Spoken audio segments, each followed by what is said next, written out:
श्री गोविंद प्रभू बाबा वेडी पिशी मूर्त होती असं इतिहासात आलेलं आहे आणि दादांनी सांगितलं की तो लेप तसा होता तो त्यांनी स्वीकारला.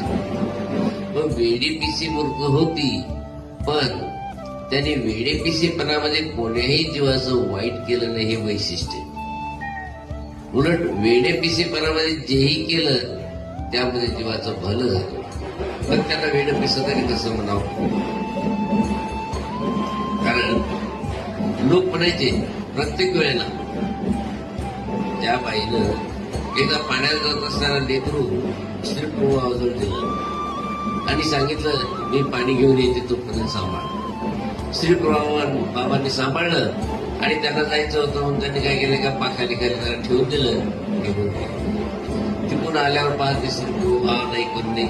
गावात विचारलं म्हणजे येडी झालीस का तू? राहू वेडे राहू पिसे आडी झाली ती आता कोणी फेकून देत असं म्हणल्यावर जास्त घाबरले. घाबरल्यानंतर परेशान झाले.